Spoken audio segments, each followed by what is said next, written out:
Who are your partners in building a lasting, durable peace? I think this is the question that is before us. Now, the first step, that continued urgency around an immediate ceasefire. An immediate ceasefire, if it is temporary, as long as it's leading to permanent, right? A permanent ceasefire. And there's no way to push back on that idea any longer in face of the scale of devastation. The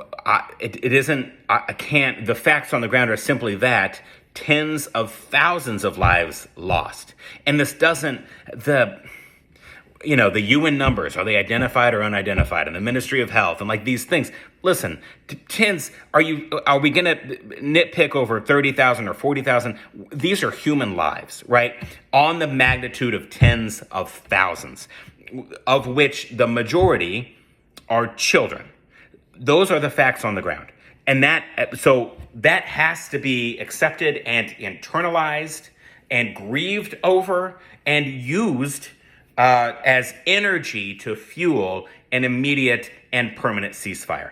On that point, I don't see how we could see things otherwise. I think we are allowing ourselves to be too biased if we're unwilling to, I was going to say appreciate, but I mean that in the sense of like to seek to comprehend the immense and massive loss of life. And so immediate and permanent ceasefire, that must be the steps we take. I've been saying that, and that's not to center me. I'm only saying this because I was going to say I've been saying this for months. I'm only saying that because like it should have already happened, I guess is why I was saying that. Should have already happened. I want to make this video right now for the next few minutes just about helping us to consider peace. Now, my point in this a little bit, my entry point is because I talk to people who I fundamentally disagree with a lot because I'm extremely politically active within medical research funding. And I come from a state whose elected officials, it is difficult. Their minds are not always in the place of appropriating additional funding for things like the National Institutes of Health. So I'm familiar with speaking to people in positions of some power about like, hey, let me tell you my story. Let me tell you why this is important. Let me tell you what the consequences of inaction are. And let me invite you to what I think a reasonable action might be. Now, that's whatever, man. Neoliberalism,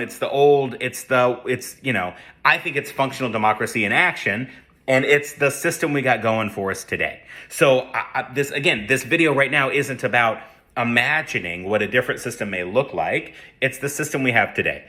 And you do not make peace with people who already think like you, right? I'm not going into very many meetings where I already have somebody who's already co-sponsored a bill I want them to co-sponsor, right? I'm usually going in to make asks because they have not co-sponsored a piece of legislation that I would like them to co-sponsor, right? So that's, and I don't mean to cheapen that. In fact, I think that this is I have tremendous reverence for when I enter the Capitol. I have tremendous reverence for the process because, listen, I don't want to forgive the systemic injustices at the heart of the process we have. I also cannot canvass the spectrum of injustices in this video. In this video, what I want to say is that, yes, an immediate ceasefire urgently is required. And there will be a day after. And we don't have the day after plan. Now, that's a huge reason to criticize Bibi and the administration. I fear about what their imagined day after plan may be. But there will need to be a day after plan. And that will come from policy and the international community and political leaders, etc. I think it also must come in the mosques, in the shuls. We're going to have to speak to each other. And that's really, 5 minutes in, the heart of what I'm making this video about. Because what I see, I'm in internet spaces a lot. And in the internet spaces, we are so just ideological streams, man. And it's talking points and ideology. And there's not a lot of admitting what we don't know. There's not a lot of admitting when we made a mistake. There's not a lot of opening our ears to things that we don't want to hear. I mean, listen, I am left aligned. And in leftist spaces, there is now litmus testing, there's purity testing, there is the position that if you call this a conflict or a war, I'm not going to talk to you because you're not serious, because this is genocide. And the political state is an apartheid state. So there are those on the left that will say, I won't even speak to you if you're going to call it a war or conflict, because that whitewashes what it is. There are those on the right who say, trying to pass legislation and resolutions, etc., that would say any criticism of the political state is anti-Semitism. It is the same thing. Both of those, the inability to engage with those who are not using the right words, and the inability to raise legitimate criticism of a state that has been illegally occupying another people for 3/4 of a century, that is not helpful on either side. And those are merely the facts on the ground. I have not said anything thus far that is ideologically driven. Those are merely the facts on the ground. So defend them or criticize them. Those are the facts, right? So we've got to begin to have those types of conversations. I think also we need to begin to have conversations where we don't have to open every single video or statement with, I condemn these attacks, or I condemn this political state, or I condemn. We've got to be able to say, listen, we're in a shit situation. There will be, the urgency for ceasefire is now, and it's immediate, and it's real, and it must be here. And atoning for the devastation must be a component of how we begin to talk about this, appreciating the generational trauma that exists for everyone who's involved. I'm not both siding that to diminish one or the other. There is generational trauma all around us, unfortunately.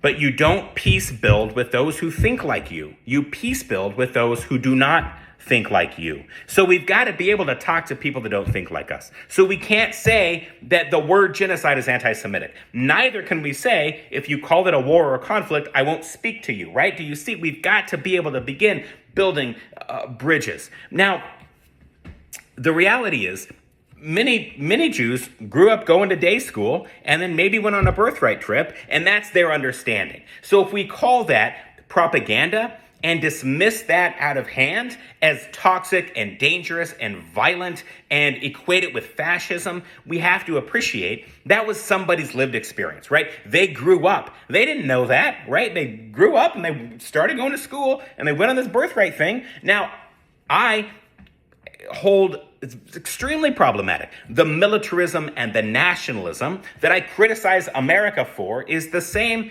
hawkish nationalism, militarism that I criticize Israel, the other political state, for. I always try to use the damn coded words so the algorithm doesn't suppress. I'm too old for that, man. The values that I hold most dear, that go by things like tikkun olam, pikuach nefesh, tzedakah, right? Justice, repairing the world, cherishing human life. Like, these are core and fundamental shaping values, right? That I give a damn about, that are at the core. And so the violation of those ancient and vital community values is devastating to me. And I understand that some people have the lived experience of being under indiscriminate rocket fire for decades, whether it's freedom fighting and resistance or indiscriminate acts of terror, right? We've got to be able to just have the dialogue. I can't believe I just made a 10-minute video. We're here on the precipice of a ceasefire once again. And my God, I hope that this can be accepted. My God.